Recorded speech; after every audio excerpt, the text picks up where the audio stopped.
मागच्या जवळजवळ आपण असं म्हणू शकतो की 11-12 वर्षांचा माझा आरोग्य विषयातला अनुभव आहे.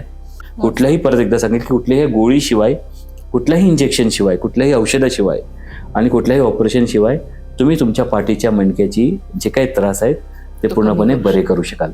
बॅक पेन म्हणजे मानदुखी आणि कंबरदुखीला खूप कमी लेखलं जातं. दुखण्याची सुरुवात जरी कशाने होत असली तरी मात्र त्याच्यावर उपचाराची सुरुवात चोळण्याने होते आणि मग ते चोळून सुद्धा त्या बाईला काम करायला लागतं. तर आज आपण जास्तीत जास्त मला वाटतं आपण बोलूयात किंवा पाहूयात की महिला आणि तिचं पाठीच्या मणक्याचं दुखणं यावरती आपण आज बोलू शकतो.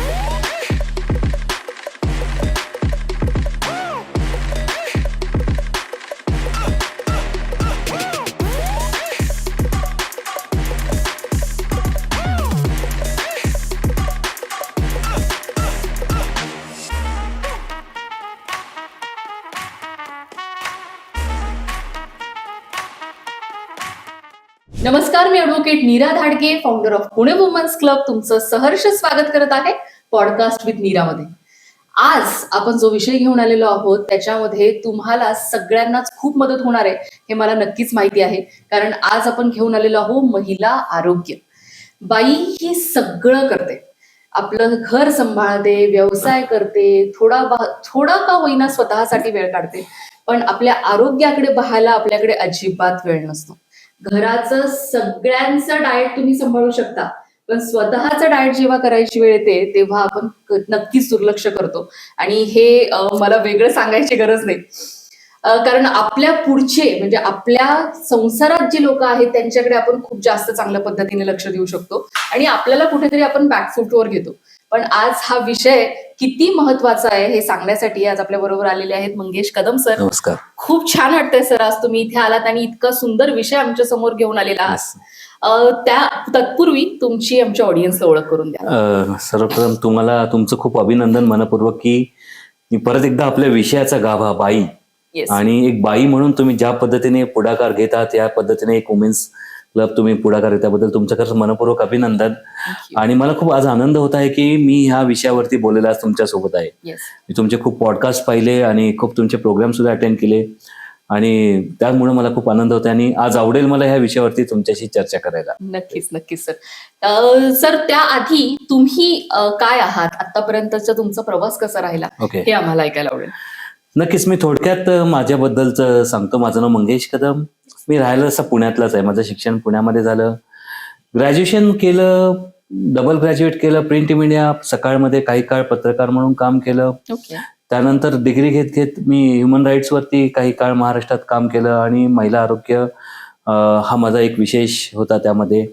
एमफिल आणि आता मी सध्या डॉक्टरेट करतोय, पीएचडी करतोय सामाजिक आरोग्यामध्येच आणि त्यातही माझा विषय महिला आरोग्य असाच मी घेतलेला आहे. मागच्या जवळजवळ आपण असं म्हणू शकतो की 11-12 वर्षांचा माझा आरोग्य विषयातला अनुभव आहे.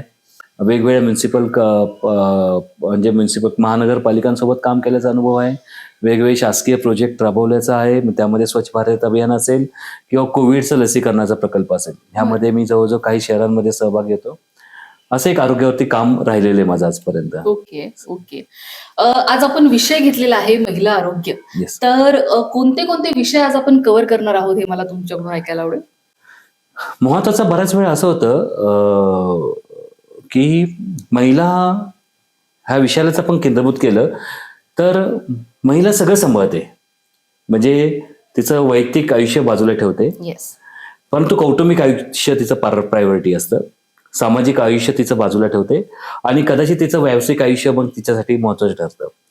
परंतु हे सगळं करत असताना एक महिला आणि तिचं आरोग्य म्हणून ह्याच्यावरती कधी चर्चा जास्त होताना दिसत नाही. बरोबर. बरेच जण येतात की तुम्ही 1+1 = 2 हेच उत्तर घ्या आणि आयुष्य जगा, असं होत नाही. आयुष्य जगत असताना त्या स्त्रीला जेव्हा हे सगळं करत असताना तिच्या पाठीच्या मणक्याच्या त्रासाकडे बऱ्याच वेळा ती दुर्लक्ष करते. बरोबर. मग ते कदाचित डिलिव्हरी नंतर असेल किंवा आताच्या जनरेशन मध्ये तर माझ्याकडे ट्रीटमेंट घेणाऱ्या 17-18 वर्षाच्या मुली सुद्धा असतील, ते पार 75, 76, 78 वर्षाच्या आजीबाईंपर्यंत. कारण काय असतं की भारतीय परंपरेमध्ये किंवा आपण जर भारताचं सामाजिक स्ट्रक्चर जर बघितलं त्याच्यामध्ये बॅक पेन म्हणजे मानदुखी आणि कंबरदुखीला खूप कमी लेखलं जातं. दुखण्याची सुरुवात जरी कशाने होत असली तरी मात्र त्याच्यावर उपचाराची सुरुवात चोळण्याने होते. आणि मग ते चोळून सुद्धा त्या बाईला काम करायला लागतं. तर आज आपण जास्तीत जास्त मला वाटतं आपण बोलूयात किंवा पाहूयात की महिला आणि तिचं पाठीच्या मणक्याचं दुखणं यावरती Yes. आपण आज बोलू शकू. खूप वेळा सर असं होतं की इतक्या गोष्टी दिवसभर चाललेल्या असतात ना, म्हणजे आपण जेव्हा व्यवसाय करतो किंवा बिझनेस करणारे जी लोक असतात बरोबर. त्यांचे टाइम टेबल्स ठरलेले असतात. बरोबर यावेळी खायचंय, यावेळी काम करायचंय, यावेळी बरोबर. मीटिंग्स करायच्यात आणि त्या अनुषंगाने आपण सगळ्या गोष्टी करतो. पण जी घरातली स्त्री असते तिला कधीच शांतता नसते. खरंय. म्हणजे एक संपलं की दुसरं, दुसरं संपलं की तिसरं आणि कंटिन्युअसली डोक्यामध्ये असे विचार चाललेले असतात. बरोबर. मुलांचा टिफिन असेल, नवऱ्याचं बाकीचं गोष्टी असतील, घरातल्या लोकांना सांभाळायचं असतं आणि हो. त्याचा खूप ताण असतो. जो ताण कधी कधी हे लोक विसरून जातात आणि मग त्याच्यामध्ये थोडंसं दुखलं खुपलं तर कोण लक्ष देणार खरंय. किंवा मग मी जर बसून राहिले तर घरातली कामं कुठे होणार. त्याच्यामुळे या सगळ्या गोष्टी खूप वेळा मागे पडतात आणि मग तुम्ही जसं म्हणालात तसं आज नुसतं चोळूनच घेऊयात किंवा एखादी हो. पेन किलर घेऊयात आणि त्याच्यामुळे ह्या गोष्टी खूपच वाढत जातात. मनका जसं आपण बोलायला गेलो तर खूपच ह्याचा विषय आहे की जर ते दुखायला लागलं तर तुम्ही नक्की पुढचं काहीच काम करू शकत नाही. बरोबर. पण मला नक्की तुमच्याकडून ऐकायला आवडेल आपण ह्याच्यावरती काय सोल्युशन घेऊन आलेलो आहोत. सोल्युशनच्या आधी आपण एक टप्पा अजून थोडं मागं बघूयात की नक्की घडत काय असतं. Yes yes. पाठीची दुखणी मणक्याची दुखणी ही व्हायरल बॅक्टेरियल आहेत का तर नाही आहेत. ही आपल्या जीवनशैलीशी संबंधित आहे. येस. आज जर आपण बघितलं तर सामाजिक स्ट्रक्चर मधलं बाईचं स्थान भले ती प्रगत होत आहे परंतु आज तितकंच अजून पुढे आलेलं आपल्याला दिसत नाही. हा बरोबर. नक्कीच ती व्यवसायात पुढे आहे का आहे परंतु जर आरोग्याच्या बाबतीत बघितलं तर घरामध्ये जर एखाद्याला पुरुषाला जेवढं दुखलं तर त्यासाठी तितक्या लवकर उपचार उपलब्ध असतात तेवढे त्या बाईसाठी नसतात. बरोबर. आणि हेच सगळं कारणीभूत ठरतं त्या बाईच्या मणक्याच्या संदर्भातले. पाठीचं दुखणं बाईचं दुखतंय ती पण बोलते की नाही मला घरातली कामं करायची त्यामुळे सहजपणे ते घेतलं जातं. मान दुखते पाठ दुखते त्यामुळे थोडा वेळ आराम करणं पडणं किंवा गोळी खाऊन ती अंगावरती काढून पुढे जाणं. बरोबर. परंतु ह्याच दुखणी जेव्हा एक्स्ट्रीम लेवलला जातात म्हणजे त्यातल्या त्यात आपण बघू की जनरली आपण बोली भाषे म्हणतो की मणक्यात गॅप वाढत चाललाय किंवा नस दबते ह्या सगळ्या गोष्टी वाढत चालल्यात आणि मग तेव्हा ते काम करत असताना ते दुखणं घेऊन त्या बाईला काम करावं लागतं. बरोबर. जसं तुम्ही बोलला की नक्कीच मुलाचं टिफिन असेल घरातली स्वच्छता असतील दोन्ही भांडी घरातली असतील किंवा आलेल्या गेलेल्यांचा पाहायचं असेल हो. ह्या सगळ्या तिला घेऊन जावे लागतात. बरोबर. आणि हे सगळं घेऊन जात जात जात ते गोळीवर गोळी घेऊन ते पुढे ढकलत असते. कालांतराने एका लिमिट नंतर शक्यतो असंही पाहण्यात आलं की पेन किलर सुद्धा काम करायच्या बंद करतात आणि तेव्हा दुखणं जेव्हा असहनीय होतं मग त्यामध्ये समजा ते मानेमध्ये त्रास असेल त्या बाईच्या तर हातामध्ये मुंग्या येणं बरोबर. हातातली ताकद कमी होणं कमरेत त्रास असेल तर बसता न येणं. बसता न येणं आणि मग कमरेत त्रास असेल तर पायामध्ये ते पेन दुखणं कमरेत दुखणं पायामध्ये मुंग्या येणं बर्निंग सेन्सेशन असतात किंवा बऱ्याच वेळा असं होतं की कालांतराने जसा दबाव वाढत जातो तसे हातातली ताकद कमी होणं पायातली ताकद कमी होणं ह्या सगळ्यातून ती बाई जाते. आणि अशा वेळी जेव्हा ती एक्स्ट्रीम लेवल जाते तेव्हा कुठेतरी तिला दुखतं आणि ती जेव्हा रडते ओरडते तेव्हा मात्र घरातले कुठेतरी ते उपचाराला सुरू करतात. बरोबर. आणि बऱ्याच वेळा आपण जर बघितलं ती सुरुवात जी आहे ती पुन्हा एकदा एका डॉक्टरकडून गोळी इंजेक्शन पासून होते पेन किलर स्टेरॉइड्स असतात खूप नंतर पुढे गेलं फिजिओथेरपीज असते ट्रॅक्शन असतात आणि त्यानंतर मग शेवटी मग एक्स्ट्रीम लेवलला सर्जन जे असतो तो सर्जरी सांगतो आणि एकदा सर्जरी केल्यावरती असं म्हणता येणार नाही पण मात्र त्याच्यामध्ये कॉम्प्लिकेशन असल्यामुळं आपलं शरीर नैसर्गिक स्थितीतून कमी होत जातं बाजूला होतं. बरोबर. त्यामुळं ह्या सगळ्या परिस्थितीत बाई जाते. परंतु हे पण आपण पाहायला पाहिजे की हे सगळं करत असताना ह्याच्यावरती वेगवेगळ्या विचारांचा पगडा पण आहे का तर नक्कीच आहे. आज एका बाजूला तंत्रज्ञान जरी डेव्हलप होत असलं तरी पण तंत्रज्ञानाला स्वीकारण्याची मानसिकता पण आपण लोकांनी विकसित करणं गरजेचं आहे. बरोबर.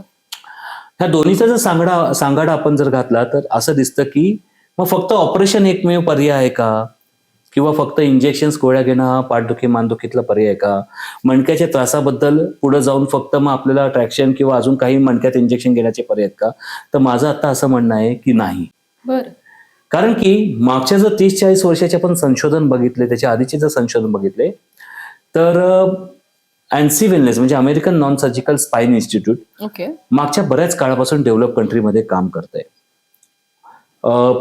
असं म्हणता येईल की 100% पूर्णपणे नॉन सर्जिकल ट्रीटमेंट म्हणजे कुठलाही गोळीशिवाय कुठल्याही इंजेक्शन शिवाय कुठल्याही ऑपरेशन शिवाय आणि कुठल्याही अॅनेस्थेशिया शिवाय कुठल्याही साईड इफेक्ट शिवाय पाठीच्या मणक्याची दुखणी बरे करण्याचं काम ते तंत्रज्ञान ती ट्रीटमेंट ती सेवा एनसी वेलनेस सेंटर देत आहे. बर. ऑब्व्हियसली खूप सारे संशोधन झाले.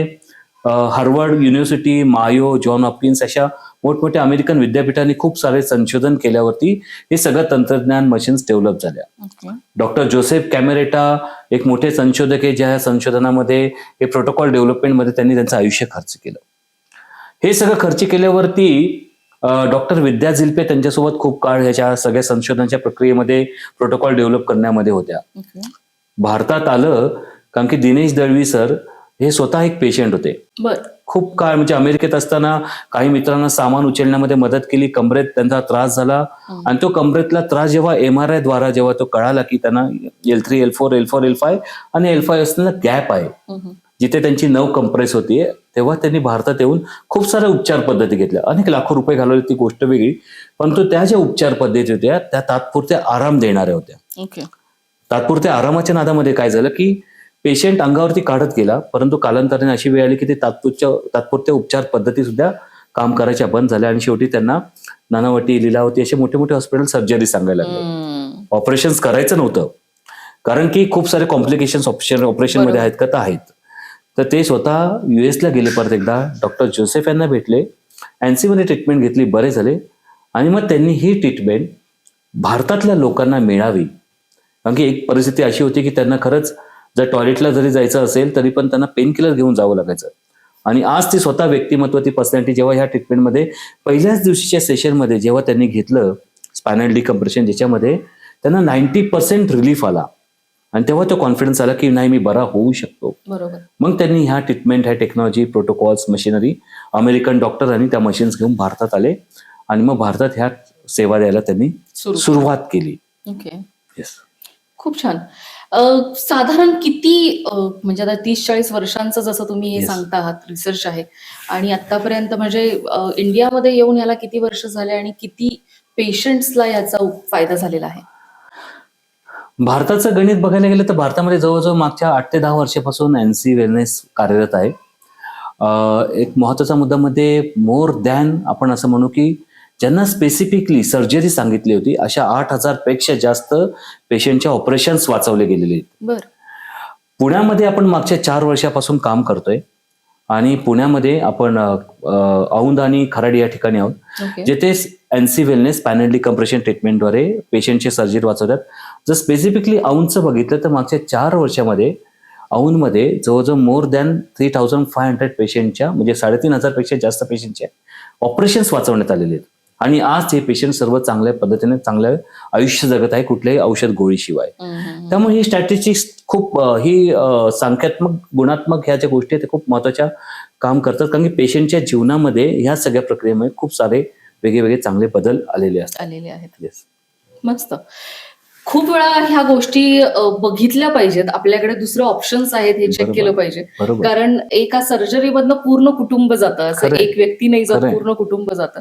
आणि मी आज म्हणजे आता तुमच्याशी बोलताना इतके लोक मला आठवत आहेत की ज्यांना या सगळ्या गोष्टींची गरज आहे. नक्कीच महिलांनी या गोष्टीचा फायदा करून घेतला पाहिजे. एक शेवटचा क्वेश्चन मला तुम्हाला असं विचारायला आवडेल की काही केस स्टडीज मला तुमच्या ऐकायला आवडतील, प्लस पुणे वुमन्स क्लबचा जो हा प्लॅटफॉर्म आहे तो आपण या कामासाठी कसा यूज करू शकतो हे पण मला तुमच्याकडून ऐकायला आवडेल. नक्की. हे 2 गोष्टी खूप महत्वाच्या आहेत. एक तर केस स्टडी तर खूप साऱ्या आहेत, परंतु जसं आपण बघितलं की मी 4 पद्धती बोललो की एक बाई जेव्हा आजारी असते म्हणजे तिचं, त्या बाईचं पाठीच्या मणक्याच्या त्रासामुळे तिचं वैयक्तिक जीवन, तिचं कौटुंबिक जीवन, तिचं सामाजिक जीवन आणि तिचं व्यावसायिक जीवन, ह्या 3 गोष्टी तिथं अडचणी किंवा मार खात असतात. आता ह्या सगळ्यामध्ये खूप एन नंबर ऑफ रिसर्च आहेत. म्हणजे माझ्याकडे एक पेशंट आहे, मी त्यांचं नाव नाही घेऊ शकत, पण एक पेशंट आहे ज्यांनी स्पायनल डिकम्प्रेशन ट्रीटमेंट घेतली आणि त्यांनी मॅरेथॉन सुद्धा केलेली आहे.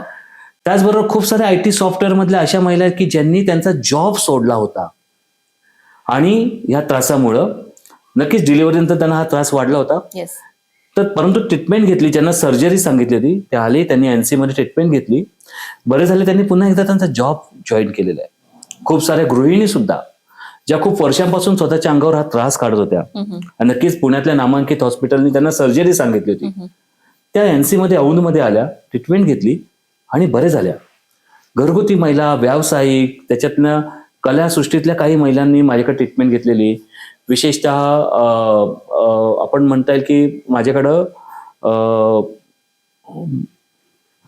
मी त्यांचं नाव विसरलो, एक त्या मॉडेल सुद्धा आहेत, त्यांनी सुद्धा माझ्याकडे ट्रीटमेंट घेतलेली.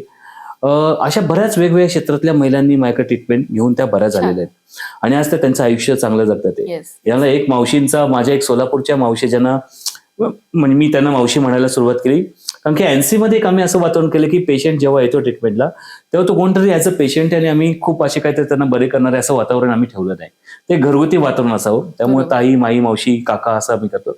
एक मावशी ज्या सोलापूरच्या आहेत की ज्यांना सोलापूरमध्ये त्यांनी खूप काळ आयुर्वेदिक ट्रीटमेंट घेतली.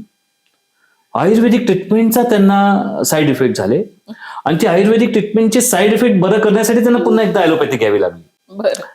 त्यांचा मुलगा अनायसे पुण्यामध्ये IT मध्ये कामाला आहेत आणि त्यांनी बोलून घेतलं मुलांनी सगळी NC बद्दलची माहिती घेतली, आईला बोलून घेतलं, भेट करून दिली क्लिनिकला भेट केल्यानंतर मग त्या मावशीने त्यांचं सांगितलं की मला असा असा त्रास होता, मी असं केलं. त्यांनी 4-5 गोष्टी त्या डॉक्टरच्या नावाने सुनावल्या सुद्धा आणि हे मलाही कळालं की तेव्हा प्रत्यक्षपणे मला सांगतात की मी इथं पैसे भरून जर ट्रीटमेंट घेणार असेल, बरं होणार नसेल तर ह्या तुम्हाला सुद्धा लागू आहे. बरोबर. मी त्यांना सहज बोललो, मावशी ही वेळ नक्की माझ्यावर येणार नाही. आणि जो पहिला दिवस आणि ट्रीटमेंट घेतलेला शेवटचा दिवस म्हणजे ती मावशी बोलत असताना डोळ्यात त्यावेळेस पाणी होतं. कारण की अपेक्षितच नव्हतं की कदाचित मी ऑपरेशन इतकं चांगलं मी ट्रीटमेंट घेऊन बरी होऊ शकेल ऑपरेशन न करता. आणि ती मावशी दरवर्षी म्हणजे दर 2-3 महिन्यांनी आज सोलापूरला आहेत, ते व्हिडिओ कॉल करतात आणि त्या सांगतात की बघा मी आता रानातली कामं करते, मी शेतातली कामं करते, मी घर सांभाळते आणि हे फक्त तुमच्यामुळे आनंद देत. अशा खूप साऱ्या स्टोरीज, खूप साऱ्या. म्हणजे माझ्याकडं भारतातले फक्त पुण्यातले पेशंट नाहीयेत, तर माझ्याकडे पुण्याच्या बाहेरचे पेशंट आहेत, महाराष्ट्राच्या बाहेरचे वेगवेगळ्या राज्यांचे पेशंट आहेत आणि नुकतेच माझ्याकडं भारताच्या बाहेरचे सुद्धा काही देशांचे पेशंट येऊन गेले. ऑब्व्हियसली हे सगळं टप्प्याटप्प्याने घडत गेलं, ह्या सगळ्या गोष्टी घडत गेल्या. डॉक्टर विद्या झिल्पे, त्याच्यानंतर दिनेश दळवी सर यांचा खूप महत्वाचा, डॉक्टर जोसेफ कॅमेरेटा. आणि एक अजून महत्वाचा मुद्दा म्हणजे भारतामध्ये ही ट्रीटमेंट सगळ्यांना कमी खर्चामध्ये उपलब्ध हवी यासाठी ज्यांनी काही नेटवर्क उभं केलं, सुमेश तुल यांचा पण खूप मोठा याच्यामध्ये एक वाटा आहे, रोल आहे. हे सगळं करत असताना मी वुमेन्स क्लब, आपल्या पुणे वुमेन्स क्लबच्या या प्लॅटफॉर्मच्या जरी सर्व महिलांना विनंती करेल, आवाहन करेल की नक्कीच आपल्याला आपलं वैयक्तिक आयुष्य, सामाजिक आयुष्य, कौटुंबिक आयुष्य आणि व्यावसायिक आयुष्य चांगलं जगण्याचा अधिकार आहे. आणि जर तो अधिकार फक्त आणि फक्त आपल्या कंबरदुखी आणि मानदुखीच्या द्वारे तो जर हिरवला जात असेल, ते आनंदी आयुष्य, आनंदी जगण्याचं समजा ते जे क्षण आहे ते जर हिरवले जात असेल, तर मी असं म्हणेल की सर्वांना आवाहन करेल की तुम्ही बिनधास्त एकदा NC वेलनेस सेंटरला पुण्यामध्ये औंधमध्ये भेट द्या आणि नक्कीच तुमचे हे सगळे जे क्षण हिरावलेले आहेत ते पुन्हा एकदा मिळवून देण्याची विश्वास तुम्हाला तिथे भेटेल. कुठल्याही, परत एकदा सांगेल की कुठल्याही गोळीशिवाय, कुठल्याही इंजेक्शनशिवाय, कुठल्याही औषधाशिवाय आणि कुठल्याही ऑपरेशन शिवाय तुम्ही तुमच्या पाठीच्या मणक्याची जे काही त्रास आहेत ते पूर्णपणे बरे करू शकाल. किती छान. Thank you so much sir. खूप गहन विषय आहे हा आणि जितकं बोलू तितकं कमी आहे, कारण आम्हाला खूप साऱ्या गोष्टी तुमच्याकडून ऐकायलाही आवडतील. मे बी आम्ही तुम्हाला परत एकदा बोलू. थँक्यू सो मच आज इथे आल्याबद्दल. आणि पुणे वुमन्स क्लबच्या महिला नक्की सरांच्या क्लिनिकला भेट द्या.